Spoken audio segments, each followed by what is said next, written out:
موت يا بايزوي كاب قدم جميل أنا عزبومي شعرك موت يا نعوم عيفتواني ديدك عبيتي أنا السمع خوزنا مس يونيفرسي إيرترا آتيار لمسورني أوي اسك حسبوا له مس يونيفرس إيرترا كبال كله بعللتان عمبابان دربنا اسكبجهم نحن تحقق الله نسيني تحفتنا سبورت ندا جبرنا اي دك عدي لو ما عاد انتصال ازيا خد سعران له سنيت سبورت جبروا مس إيرترا ازيا is coming home ناس مراهن كيدنا حبشا كوميونيتي نعو سبورت نقبل عقدف ازيا فيديو لايك شير كومنت ندا جبرنا ريبوست ندا جبرنا اسك بالمليون يكون بليون نصحى يا شيخ تشاو يا اخ حج قرم وحوي حفتي عطا غميدنا نحنا كميدينا نحنا على تقانقانا حدا مغناسي حجي زانايتني حفنا تغارو اليومنا ماي يخم دو انكو اب عالم اغونا زخون تبراوي حاونا إلنا كل جزء اغونا نغون بزي مخنيات سلازي بحسب كنا دك تجينا بحسب حبيبنا لنا بحسب مسكوا لنا يرينا قالوا يغرمون قالوا سنيت حفتنا وكيدا لا بطعم بقى مسغانا كل جزء بخومي عن تغارو اب عالم انكو حوي تغارو حواتي زي مايت سلازي يوم دلهم تغارو حواتنا كما اغونا له من الله بزيكا تغراوي ابدا سنيت حفتنا اغونا زمان سلازي توكايان كلهم يغزبسلو نحنا دك تجينا بحسب كنا كلنا بمنت بهاجر بكل يزول تقطم سلازي بحسب كنا نسقم عين سعاري نرمى والله تلا يتحبط تعينت انتهي نسنتهي قطرز كيار مجلس بهالي بلنا بقى تقلل بخمزي بعوت بحجز بوت دحزنا ايدي اللي بقى انا بر دارغا دابلينا فينا يوم دلنا على 500 قالن شح بوت غيرنا لنا مالتيو سلازي ليتس كيب كوين اينو قرصو افلينا يمنا ايركبنا يوم قال الناس اينو قرص مخنياتو خمزي 500 شح بوت قدمجي تبصح زفلت اي مسلني تدا نحنا خمزي غيرنا 500 شح تدا حليفنا دما ناي عوت تراي زي كونه ريكورد خسبرلنا خلي ريكورد نحوزنا خلينا انا مجمريا غزي 500 شح فوت دبصح تبايلو ريكورد خسبرلنا خلي مالتي سلازي نبر كانوا قارت يبلنا فوت مقبر توسخي فولو حنا اذا فولو دي انا بقى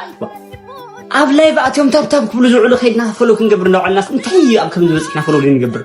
انتي تقول لنا انا فروتي لس لايك دي تقول لني فلورس ناتيرم تقول لني ولا سكفيله غنزب دي تقول لني انت تقول لنا اتويل كاس فولو كاي بقى ولا حنت زقلل اب ناي سوشيال ميديا كو فولو بالكاي ولا حنت هذه تخفل الفولو سلازي فولو نبلا بقى بوت لعلي 500 شح بوت بصيحه 8 قالن شح فولورس انتيزي بقى فولو قديتا لعلي متشح خنحلف لنا بقى توسخي لينك ابايو لكم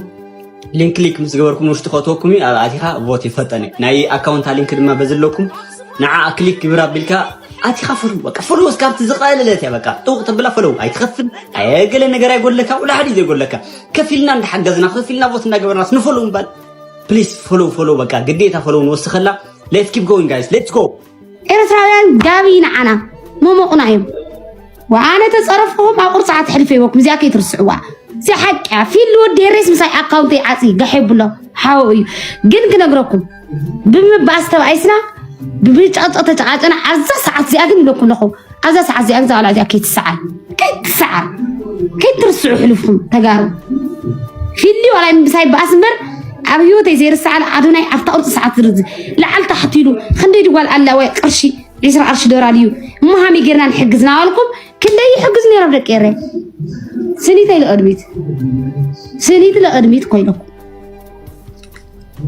اسك بحق تمرهواتي سنيت انديامو موديلنا يا موديل هاجرنا يا موديل حبرة السبنا يا موديل من السياسة موديل نايزا هاجريا اوكي موديل افريقيا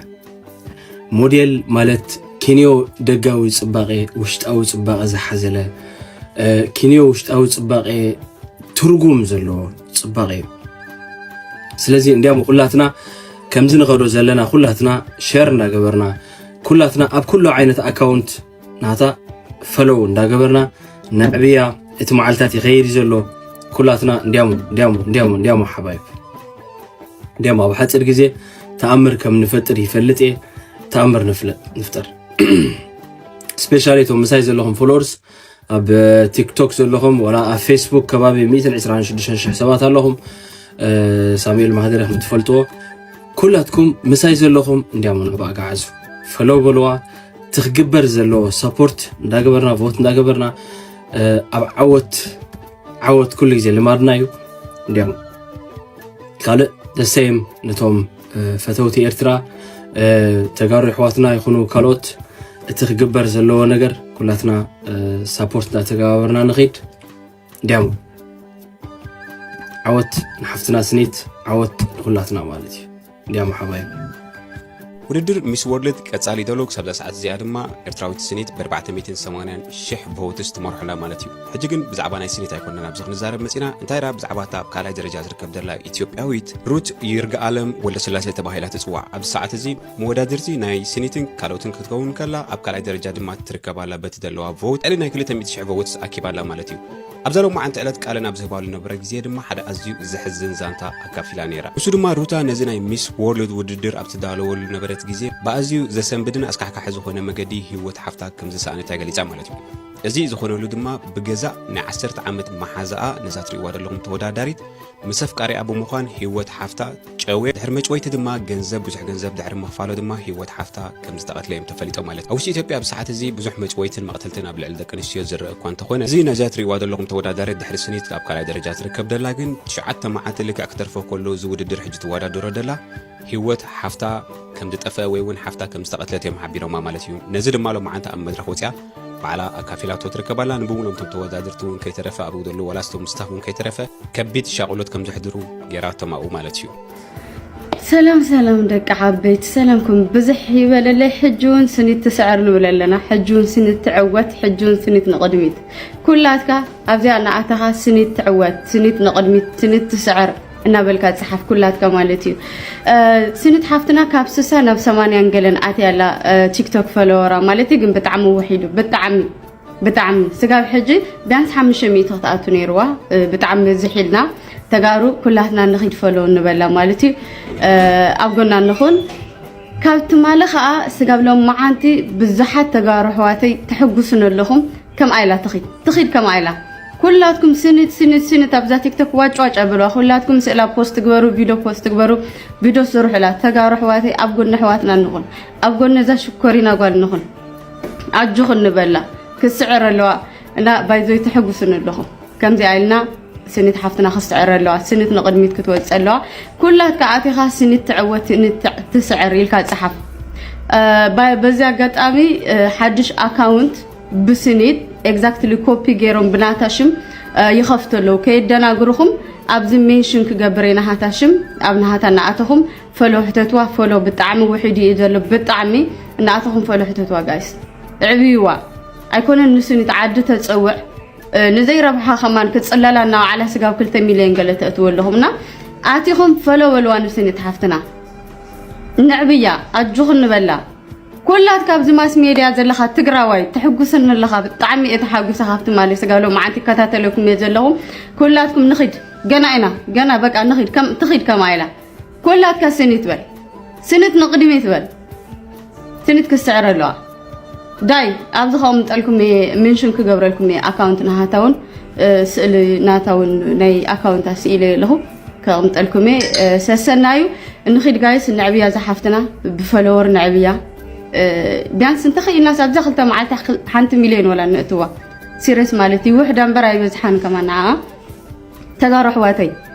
ኣጆና ይርኤኩም ኣለኹ ብሓቂ ብጣዕሚ ዝኸርዕ ዘሎ ብኣኹም ማለት እዩ ግን ንኽድ ገና ኢና ገና በቃ ጥልቕልቕ ነብላ ፌስቡክ ኣይተርፍ ቲክቶክ ኣይተርፍ ኩላትካ ስኒት በል ኩላትካ ስኒት ንቕድሚት በል ኣብዛ ኮመንት ናኣተኹም ስኒት ትስዕር ስኒት ትዕወት እናበልኩም ፀሓፉለይ የቕንለይ ሰሰናዩ ያ በዚ ኣጋጣሚ እቶም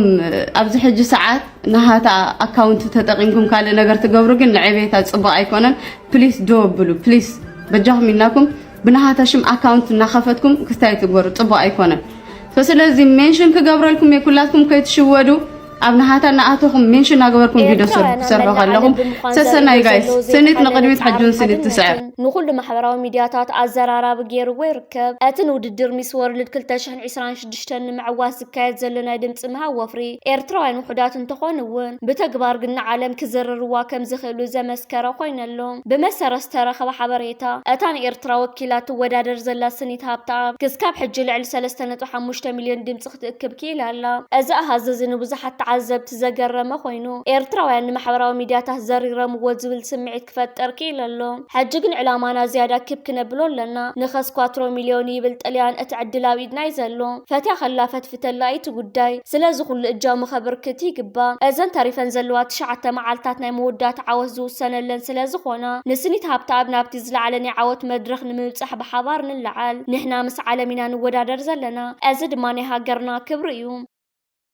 أنفتو تأفي وزر كبزلو سرعات بالصقنات مالي بمدبر تلفزيون نايت هاجر إبيسا بيلو عبقت فيسبوك حدا صحف اسفيرو يركبالهم أزي سرعات بالصقنا اسفيرو وزر كبزلو صحفن يحلف وزر كبزلو ملقطاتن أزي زقرن كوين يركب نزحل في 3 عامات بحرن أفدق بحرني بتصحنيو ودب عصبنا إثيوبيايو إيرترا بخمينات النتا رخيبة ودب عصب بينا من قدنا وإيرترا خيدو سندات كنركباي كأل ننزبل عشل مرحنا يتهاجرن بايت وكلت حزبنا يتهاجرن أزت مالي منجستنا يتهاجر أوطي وزر كبزلو حبريتا توقع خويني يركب أزت مال وطي زر كبزلو حبريتا إثيوبيا وجيبوتي تمركزات سودون تأتو النبرات كم تمركز نجيبوتي زخون يخون نجرن تداقات إموا إثيوبيا قطبا عبيت حادقاتات كم زودق سلازي إثيوبيا خالوت ودباتها سو مبال كم مرات ختمت كم زت أنحت حج خاناي سومالي لاند ودبر برا حادقات عبيتا مرات إتاتا خمس خونا إثيوبيا نجيبوتن ودباه جيبوتن كهاسيت مس سومالي لاند سممعات كتكايدن أتياو جيبوتي ختمر كوسوت أنح الزعابي قطبانا بربرا قطعة تغير كم زلايا أبز حبريتات قليتا أسفيرا تركب زلا بتوسخ أبز ملخت إثيوبيا خاب إيجاد حبرة أفريقيا مستنميات كيح بحر بتصيح زلون هاجرات بمتحببار صدتا كيح بحر ختو حسون بايتان عدلن كفتر الله تساوعتا تغريبا لا أزهاجر بحرن أفدق بحرن كم زي ولا تأمينا تركب نزحل في 3 عامات جن إثيوبيا بحرن أفدق بحرني بتصحني بمواليا أزهاجر كتعجر قرصانيها بعو يزت مالا بيبي صغاري وزركب زل 5 عينت تنتانة تهزأن بتو زعبي قداين تداها اليوم حبرات إمارات عرب مس إثيوبيا بمشراخن بمتحببارن نجيبوت ختهاسن كتقطع انت بقي سامه اللوايوم أمون جيبوتن حبرات إمارات عرب المسحوات نيرو دي بي وورلد استبهلنا حبرات إمارات عرب زعبي تكالا ممعبال ودبه سرح أو جيبوت زكايدو زنبر سرحات مول بمول دويلو كابتها قرك سقوق تراييوم أزغان جيبوتن حبرات إمارات عرب سكاب زحجوان الناس حابن زركب زلو قدايوم دحرز دي بي وورلدن حبرات إمارات عرب الناو سومالي لاند بمقنع أو ودباتنا سومالي لاند استفلالي تحت غرط خوادد وتسانيحهم أبزح جوان مول بمول زازي مومو يركبون له إمارات إثيوبيا حانت خابتن لوجستيكنا تصارن فاينانسا وحاجزاتن تقبرها قريا إثيوبيا كاب حبرات إمارات عرب زمتات إزازات أباي تحت تقبر تقددها قريا سلازي إثيوبيا نودبات جيبوتي بمقداف ناو سومالي لاند نغيرت تركب الله أبز ملغ تحاليفون سفيرون زركب زلو قدايون نودبات جيبوتي كيها سنة ودباتنا سومالي لاند نتكامل لأوان ساعات أخيل يختبليا إثيوبيا فليت تركب زلا زقرم قدايو منقست جيبوتي نزنقر بيني عينن بيني من قدن كتمتو يخن كتاتلون كن عزبونينا إثيوبيا عام تخلتشحن 24 مس سومالي لاند زحقا وعلات مسكتمت قدامي تستقامت هاجر جيبوتي انيرا مغنيات إثيوبيا نودباتنا يتهاجر تتقام قدامي تسلز نبرت حجي إثيوبيا نودبات جيبوتي بمقدافنا بسومالي لاند قصا تقنع الله ازخا حبرات إمارات عرب كونيل كان جيبوتي نمقطعن نجيبوتي قطبا نمهساين تكايدو زلا من قصقاسيو بابا قالو سرعة بلصقنا حبرات إمارات عرب زبلتنا فتصما يركب أمون جيبوتن إثيوبيا ناوزمت قاربا أوانات سوموناتن مفحفحن دبلوماسا وطرخ نكتاتلون كنعزبونينا أنفتو زطفة سرعة بلصقنا كاب جيبوتي ناو سومالي لاند قصو أنفتو غيرلهم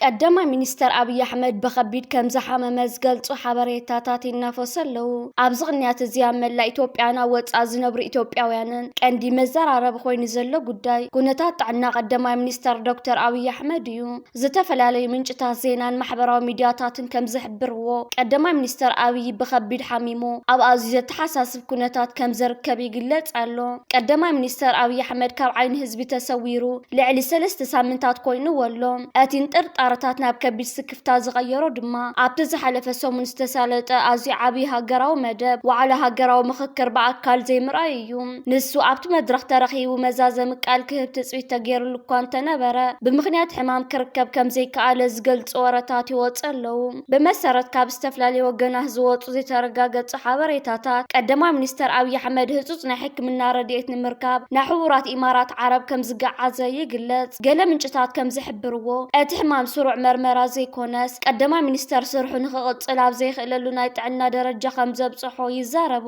እዚ ብዛዕባ ሕማም ቀዳማይ ሚኒስተር ዝወፅእ ዘሎ ወረ ኣብ ውሽጢ ሃገርና ወፃን ዓብይ ስምባደ ፈጢሩ ይርከብ መንግስቲ ነቲ ዝናፈስ ዘሎ ብከቢድ ሓሚሞሎ ዝብል ሓበሬታታት ክስካብ ሕጂ ብወግዒ መግለፂ ይሃበሉን እዚ ስቕታ መንግስቲ ድማ ህዝቢ ብዛዕባ መጻኢ ዕድል ተሃገር ብዝያዳ ክጭነቕን ክጠራጠርን ገይሩ ወሎ ኩነታት ጥዕና ቀዳማይ ሚኒስተር አብይ አሕመድ ኣብዚ እዋን እዚ ኣብ ዝተፈላለዩ ሚስጥራዊ ኩነታት ተታሒዙ ይርከብ ዝተፈላለዩ ዩቲዩብ ቻነላትን ማሕበራዊ ሚድያታትን ነቲ ሕማም ብዝተፈላለዩ ስእላዊ መረዳእታታት ክገልጽዎን ከለው ህዝቢ ግን ካብ ቤት ጽሕፈት ቀዳማይ ሚኒስተር ወግዓዊ መግለፂ ክወፅእ ባህንቀውታ ይጽበሎ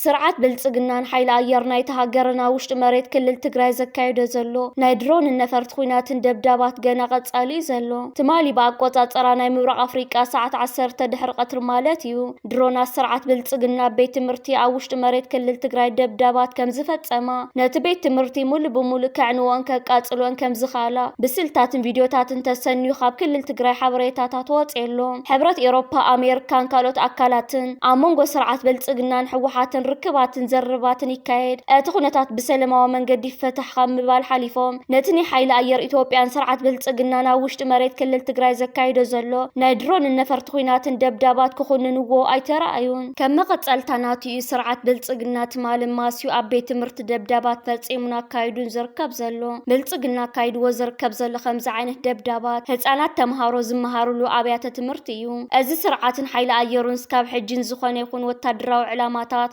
ሃርምን ከድምዕና ይከኣለን ደብዳባቱ ከዓ ገና ቀጻል ኣሎ እዚ ትማሊ ኣብ ቤት ትምህርቲ ተፈጢሩ ዝርከብ ዘሎ ከምዚ ዓይነት ደብዳባት ብጣዕሚ ዝሕዝን ኮይኑ ይርከብ ሰራዊት ትግራይን ላዕለዎት ወታደራውያን ኣዘዝቲ ናይቲ ክልል ኣብ ልዕሊ ስርዓት ብልጽግና ስጉምትታት ክወስዱ ህዝቢ ትግራይ ባህንቀውታ ይጽበሎ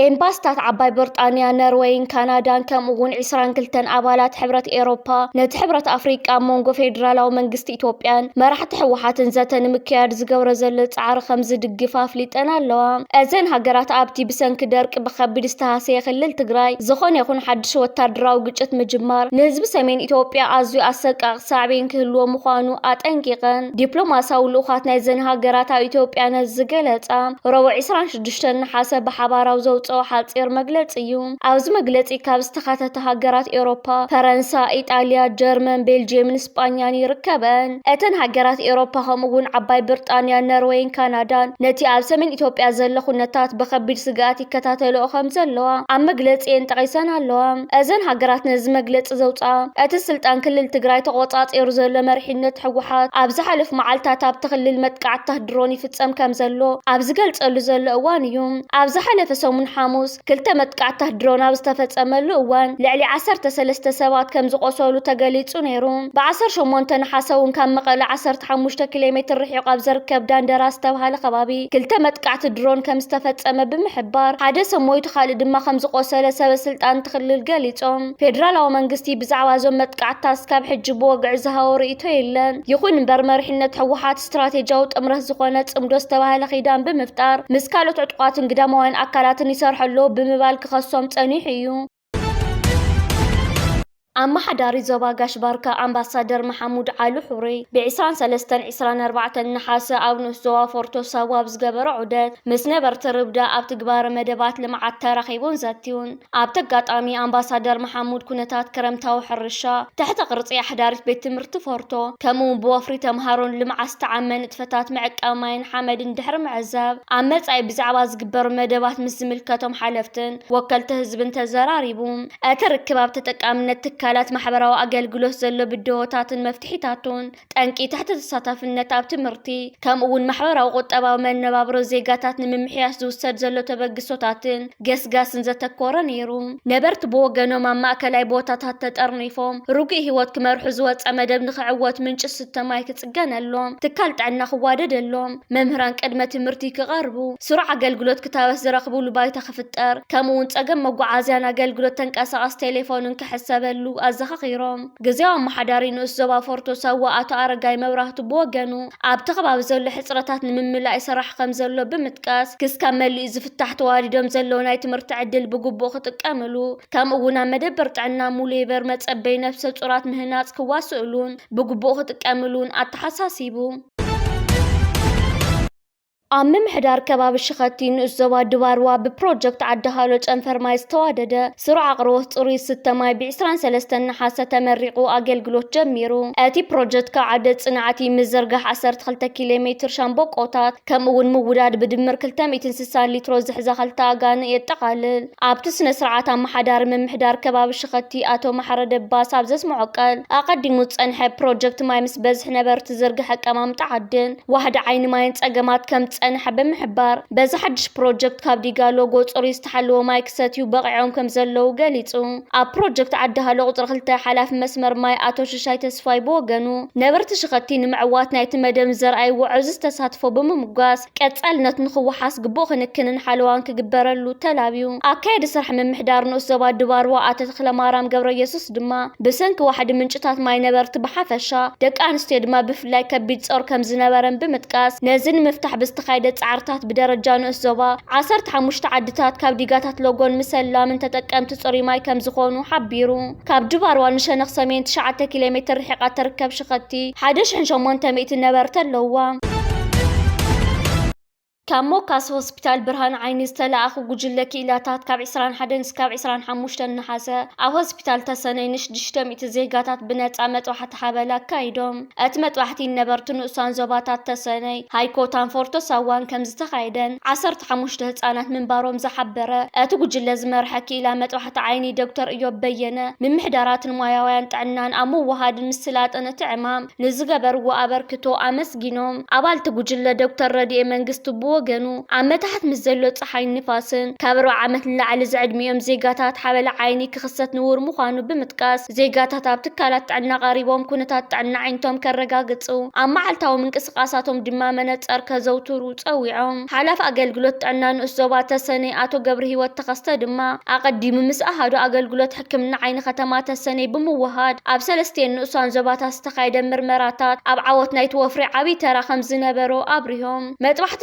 ዝተገበረሎም ኣብ ዝሃብዎ ርእቶ ብሰንኪ ፀንሖም ፀገም ዓይኒ ዕለታዊ መነባብሮኦም ተጸሊ ድሕሪ ምጽናሕ ድሕሪ መጥባሕቲ ግና ብርሃን ዓይነቶም ተመሊሱ ንቡር ንጥፈታቶም ከካይዱ ከም ጀመሩ ገሊጾም። ኣብ ዝቕፅል ቀረባ መዓልታት ኣብ ከተማታት ባሮንቱን ኦም ሓጀርን ተመሳሳሊ ኣገልግሎት ክወሃብ ምዃኑ ተፈሊጥ ኣሎ።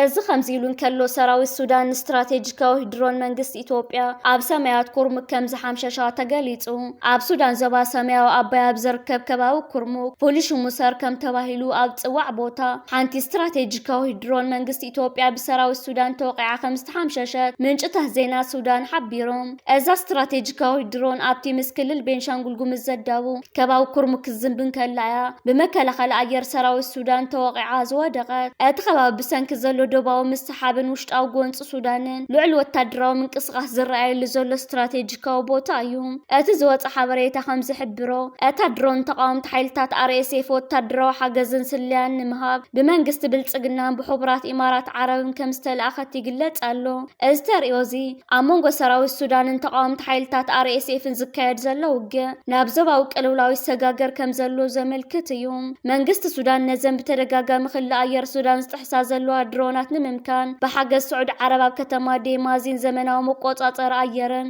ራዳርን ከም ዝተኸለ ይፍለጥ። ሰራዊት ሱዳን ነዚ ቴክኖሎጂ ተጠቒሙ ንዝመጻ ድሮናት ይከታተለንን የውድቐንን ከም ዘሎ ሚድያታት እታ ሃገር ብሰፊሕ ይገልጻ ኣለዋ። እዚ ፍጻመ እዚ ኣብ መንጎ ኢትዮጵያን ሱዳንን ዘሎ ምስሓብ ደቡብን ምትፍናንን ዝያዳ ከጋድዶ ከም ዝኽእል ተዓዘብቲ ይገልጹ። ክስካብ ሕጂ ካብ ወገን መንግስቲ ኢትዮጵያ ብወግዕ ዝተዋሃበ መግለጺ የለን።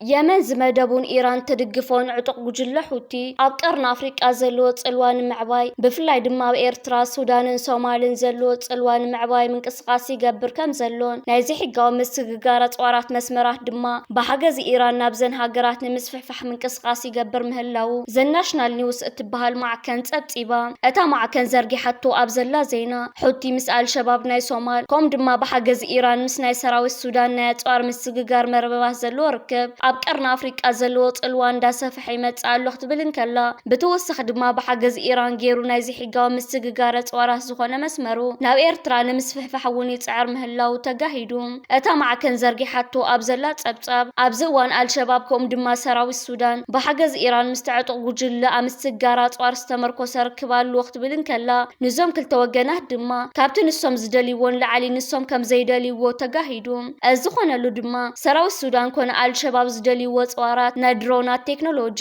ከም ድማ ናይ ኣጽዋር ምስግጋር መርበባትን ምስ ኢራን ዘሎ ርክብን ዕጡቕ ጉጅለ ሁቲ ስለዝውንንን ዝፈልጥን ከም ዝኾነ ተገሊጸሎ። እታ ማዕከን ኣብ ጸብጻባ እቲ ኣብ ሶማል ዝርከብ ምስ አልቃዒዳ ርክብ ዘለዎ ዕጡቕ ጉጅለ አልሸባብ ካብ 2024 ጀሚሩ ምስ ሁቲ ርክባት ክገብር ከም ጸንሐን ጸረ ነፈርቲ ከም ድማ ጸረ ድሮናት ዝኾነ ኣጽዋር ንምግዛእ ድማ ሓገዝ ከም ዝሓተተ ኣቃሊሓ። ክስካብ ሕጂ ግን አልሸባብ ነዚ ካብ ሁቲ ገዚእዎ ክኸውን ዝኽእል ምዕቡል ኣጽዋራት ኣብ ጥቕሚ ውዒልዎ ድያው ዓሎን ዝገልጽ ዝኾነ ምልክት ከም ዘየለ ሓቢር ኣላ። ይኹን እምበር ክልተ ናይ አልሸባብ ሰለይቲ ኣብ የመን ኣብ ትሕቲ ቀይዲ ምእታዎም እቲ ጉጅለ ምስ ሁቲ ዘለዎ ርክብ ዘርኢ ምዃኑ ተጋሂዱ። ምስ ሱዳን ዝተተሓዘ ድማ ዕጡቕ ጉጅለ ሁቲ ንኢራንን ሰራዊት ሱዳንን ዘራኺ መስመር ኮይኑ ከም ዘሎን ሰራዊት ሱዳን ኣብ ዝሓለፈ ቀረባ እዋን ባዕሉ ዝሰርሓ ሰፈሮግ እትበሃል ድሮን ድሕሪ ምምራቑ ድማ እታ ድሮን ነታ ኢራን ትውንና ኣባቢል እትበሃል ድሮን እትመስል ብምዃና እቲ ቴክኖሎጂ ብመንገዲ ሁቲን ሰራዊት ሱዳን ሓሊፉ ክኸውን ይኽእል ኢላ።